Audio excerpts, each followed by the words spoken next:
Hey there, I'm David Willhite, an Energy Service Coordinator at Middle Tennessee Electric. If you've seen our other energy workshops, you're probably aware of how much your heating, air, ductwork, and insulation affect your energy consumption. Your heating and air can use up to 40 to 60% of your monthly energy, which is why it is important to keep your ductwork and insulation maintained. However, the cost to buy and own large appliances and electronic devices has decreased and encourages members to buy more of them to make their life more convenient and comfortable. Over the past few years, energy consumption studies have started to show the large appliances and small electronic devices categories use more energy than ever before in history. This means your HVAC system is the largest single energy hog in your home, but your collection of appliances and electronics is consuming the same amount or more depending on your home and time of year. So let's talk about how to reduce energy usage across your appliances and electronics. Large appliances use a lot of energy when they are running. Here's a few quick tips to increase their efficiency. We'll start with cleaning it up. Clean your large appliances regularly to reduce buildup inside the refrigerator coils, dryer vents, and water tank. Doing a deep clean at least twice a year can extend the life of your appliances and use less energy in the process. The second thing we're going to look at is check the temperature. Check the temperature on your water heater, refrigerator, and freezer can save you money each month. I recommend lowering your water heater thermostat to 125 degrees. That's warm enough to wash your dishes and take a bath while eliminating the extra energy used to heat the water. I also recommend setting your refrigerator to 37 degrees and your freezer to 0 degrees. This will ensure your food is safely cold and reduces energy waste. The third thing we're going to talk about is use small appliances. Whenever possible, use the smallest appliance necessary. For instance, cook with crock pots instead of firing up the oven. It uses less energy and provides a great meal. The fourth thing we're going to talk about is consolidating the task using large appliances. Save energy by reusing the heat from your oven or dryer. Drying consecutive loads of laundry allows you to use the heat from previous cycles instead of warming a colder dryer at the same time. The same applies for cooking with your oven. Once you warm it up, cook several meals or items in a row to reduce the energy wasted in preheating your oven each time. Only do full loads of laundry. Save energy by making the most of your appliances. Dishwashers, dryers, ovens, and washing machines use about the same amount of energy no matter how much or how little is inside of them. So fill them up. The fewer cycles you run, the less energy you waste. Now, let's talk about small devices. You've probably got tens or hundreds of them are plugged in around your home. Phones, computers, TVs, lamps, anything you plug into an outlet is costing you money. Whatever you plug into your outlet is drawing electricity. It even draws electricity even when it's off. You could be losing money because of how much energy is wasted, and you don't even know it's used. We call the energy consumption by unused electronic devices the phantom load. You may have also heard it called the energy vampire because it is sucking energy away from your home. Here are 3 examples of how phantom load is increasing your energy bill. Devices using batteries constantly charging and discharging energy. For instance, your laptop or tablet runs on a battery. When you put it in sleep, it draws power by using the smallest amount of energy to keep running its basic functions in the background. It's why you can start it up in a matter of seconds. As the battery depleted, the charger automatically charges it up again. It hasn't used a lot of energy, but it's still pulling electricity from when you open it back up again. The best thing to do is to shut the laptop or any device completely off while it is on the charger, or if you don't want to be using it for a period of time. Devices like smart home electronics, gaming systems, and stereos constantly draw electricity. If you see a light anywhere on the device or wall outlet, then the device is pulling energy. It might be nice to have a clock showing on your stereo system, but it's more efficient to unplug it when not in use. Anything plugged in an outlet can waste energy in the form of heat. Just like water, electricity flows along the path of at least resistance. Unless an outlet is unconnected by a switch, you may be losing energy as it converts to heat. If you notice a cord or charger is warm or hot to touch, you should consider unplugging it when not in use to save energy. So, how do you manage all these devices when you leave the house? Should you unplug everything all the time? Of course not. Besides turning devices completely off or disabling sleep modes, one of the best ways to manage your phantom load is to use power strips. These allow you to plug in multiple items and disconnect power to all of them at one time. To take it a further step, I recommend smart power strips. These automatically disconnect your devices when not in use, without having to flip a switch or hit a button. Beyond your electric devices and large appliances, I want to take a moment to recommend investing in LED bulbs and lighting whenever possible. Current bulbs use a fraction of the energy traditional or CFL bulbs use. They also last years or decades depending on how often or where they are used. The cost has dropped significantly, so I'd recommend replacing bulbs around the house as they go out. It may seem expensive to change all of them, but if you do a few every year, the savings will soon add up. Thanks for listening and watching to this workshop on large appliances and small energy devices. If you want some help with your energy efficiency, give us a call at 877-777-9020.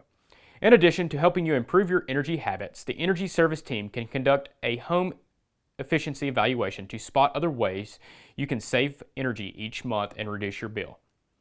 Stay tuned to part 2 of today's workshop with Tim Suddoth, our in-house solar expert. He explains what to expect when owning a solar installation. Thanks, and have a great day.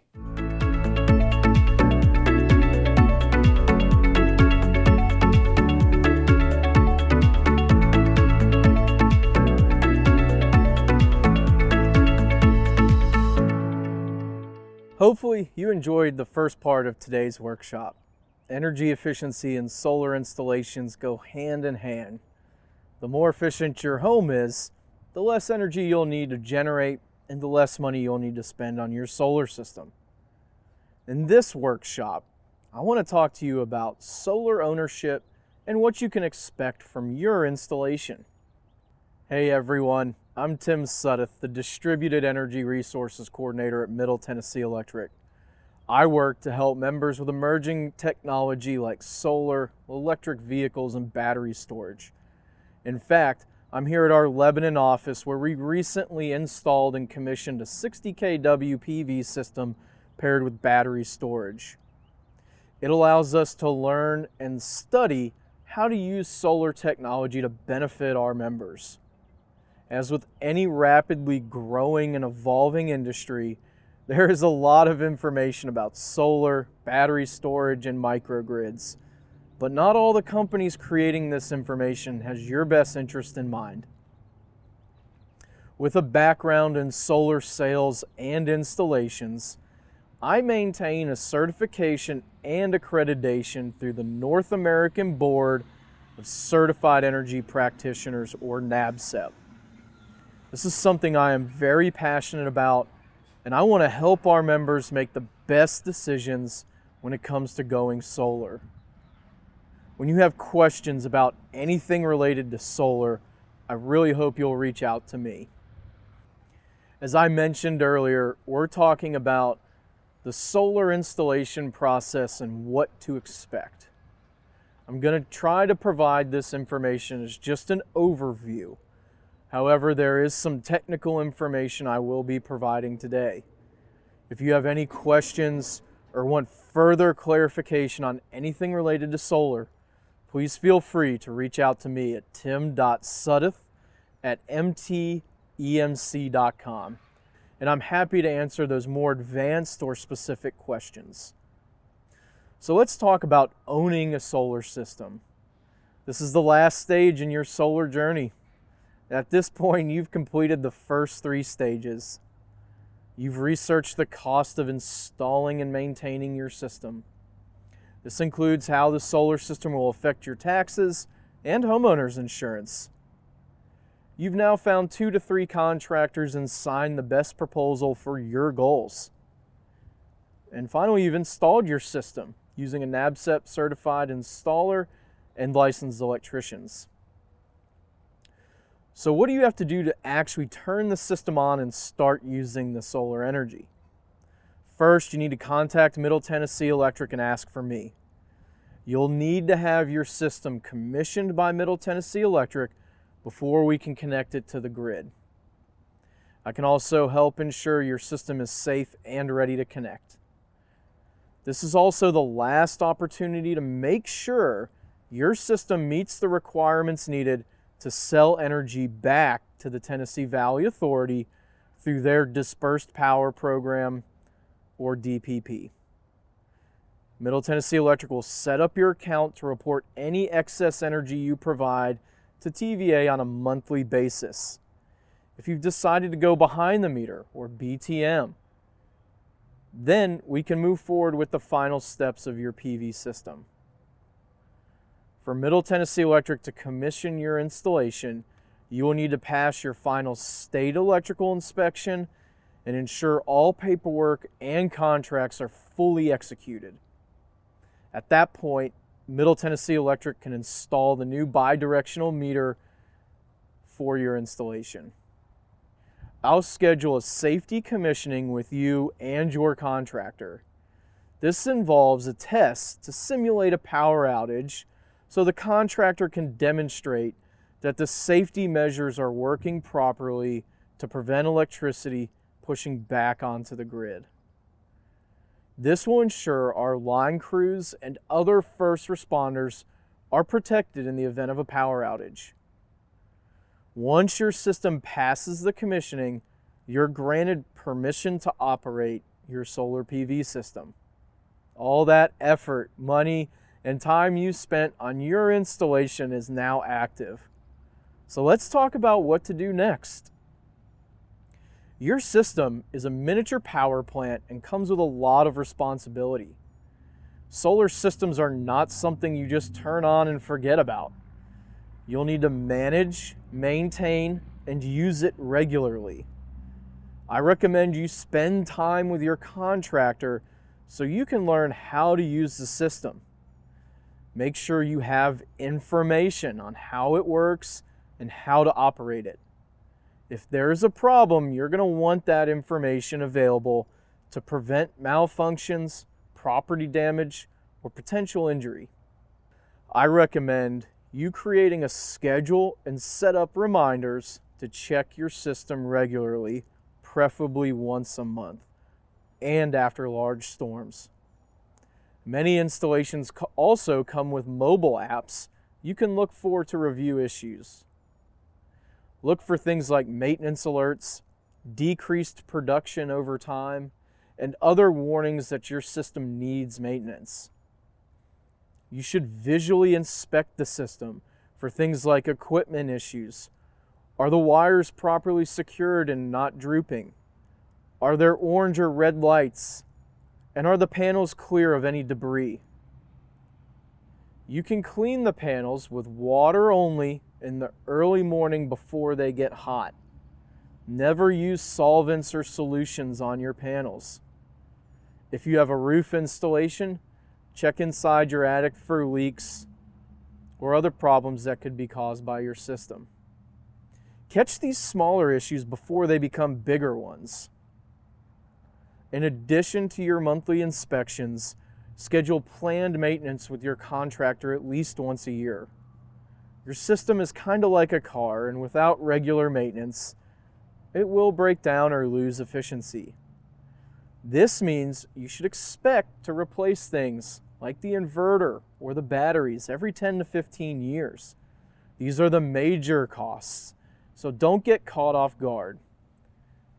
You should have a general idea of replacement costs before you install the system, so make sure you're familiar with the warranties. Just like a car, finding issues with your equipment before the warranties expire can help you save money by reducing out-of-pocket costs. With regular maintenance, you should expect to see reduced energy bills. However, you should not expect your solar system to eliminate your electricity consumption from Middle Tennessee Electric. Depending on the time of the year, you'll see your energy use rise and fall. Many solar owners experience buyer's remorse when they find out that their system doesn't cover all of their energy needs. We want to make sure we set the proper expectations around this. This is why it is so critical to make sure your home and your energy habits help reduce how much energy you actually use. If you have questions about how to reduce your energy usage, please contact Middle Tennessee Electric's Energy Services team at 877-777-9020. They can conduct a home energy checkup to find ways to save energy and maximize the electricity your system is generating. As we wrap up this workshop series, I want to remind you about a few things from our previous workshops. So before buying a system, get multiple quotes from contractors, check their references, and sleep on it. Don't forget to verify their NABCEP certifications. Get the hourly kilowatt hour data on your home or business to ensure your system isn't oversized. Ensure state and local permits or inspections are obtained and passed. Know how to operate your system. Check on the warranty procedures. They may not be as easy as you think. Plan for routine maintenance, typically once a year from your contractor.